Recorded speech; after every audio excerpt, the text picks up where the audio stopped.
La Asociación Pastoral Cristiana examinó el veredicto del día 13 de septiembre del presente año con respecto al matrimonio homosexual y concluyó que no tiene base natural, legal, biológica o lógica para darle a dos personas del mismo sexo los mismos derechos sobre ninguna de estas instancias, como en los casos naturales.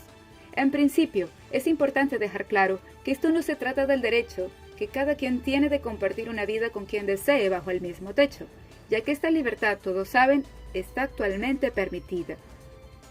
Ellos se refieren específicamente al hecho de dar autoridad legal a los matrimonios entre dos personas del mismo sexo cuyas exigencias de derechos muchos no han contemplado no aplican como iguales a los casos naturales. La Asociación Pastoral Cristiana en su análisis alega que en el arreglo de Estado artículo 3 se indica que solo los casos iguales conllevan a tratos iguales, y hasta un niño podría distinguir las diferencias existentes entre un matrimonio homosexual y uno heterosexual, de lo cual se derivan temas posteriores como por ejemplo la solicitud de adoptar niños, entre otros. APK indica que no está en contra de que las personas puedan vivir felices, pero su enfoque principal es la protección y felicidad de todas las comunidades, entre ellas nuestras familias.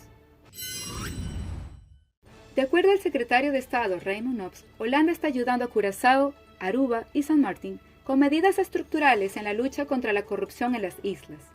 El secretario de Estado respondió así en la reunión que se está llevando a cabo en el Parlamento holandés con referente al presupuesto. El parlamentario holandés Toulahan del partido DNK le preguntó al secretario cuánto tiempo más falta para combatir la corrupción detrás de cortina.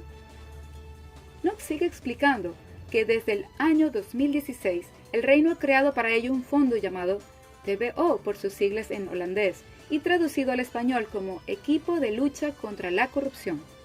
a raíz del cual se ha aplicado un plan estructural en San Martín que posteriormente Holanda, junto con el Ministerio Público, ha ido implementando también en Curazao. De acuerdo a Knox,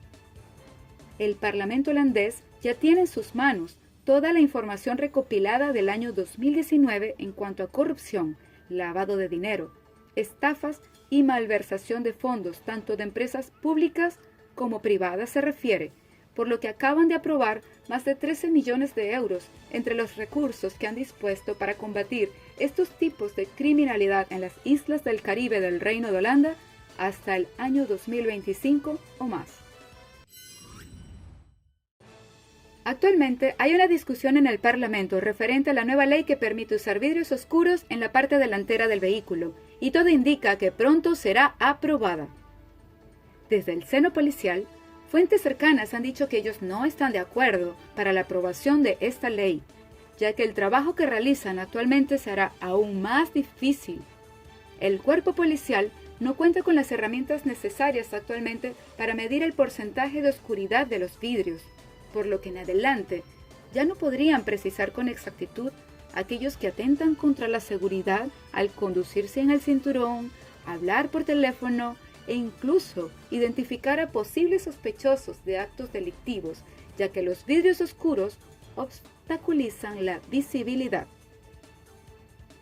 También se pondría en riesgo hasta la seguridad de los mismos conductores, que no se podrán ver unos con otros, pudiendo ocasionar así aún más accidentes de tránsito. Esperemos que el cuerpo policial pueda tomar las medidas necesarias y estar preparados una vez que la ley quede aprobada. Comenzó en Inglaterra el juicio a un británico acusado de organizar imprudentemente el vuelo en el que en 2019 murió el futbolista argentino Emiliano Sala. David Henderson, de 66 años, está acusado de actuar con negligencia, poniendo en peligro la vida de Sala por las condiciones del vuelo que organizó, y de intentar dar de alta a un pasajero sin permiso o autorización válidos. Henderson se declaró culpable de este último cargo el lunes. El proceso comenzó con la selección de los integrantes del jurado, que confirmaron no ser aficionados del Cardiff City, el club que había fichado al atacante argentino trasladándolo desde el francés Nantes por 17 millones de euros. La avioneta privada que llevaba al jugador argentino de 28 años a su nuevo destino cayó a las aguas del Canal de la Mancha el 21 de enero de 2019. En el informe final publicado en marzo de 2020, la Oficina Británica de Investigaciones de Accidentes Aéreos determinó que el piloto perdió el control del aparato durante una maniobra efectuada a una velocidad muy elevada, probablemente para evitar el mal tiempo. Los investigadores también subrayaron que el vuelo no se realizó conforme a las reglas aplicadas a vuelos comerciales. El piloto navegó a vista, de noche, con una meteorología difícil y sin licencia para pilotar ese tipo de avioneta o para volar de noche. Se espera que el juicio dure unas 2 semanas.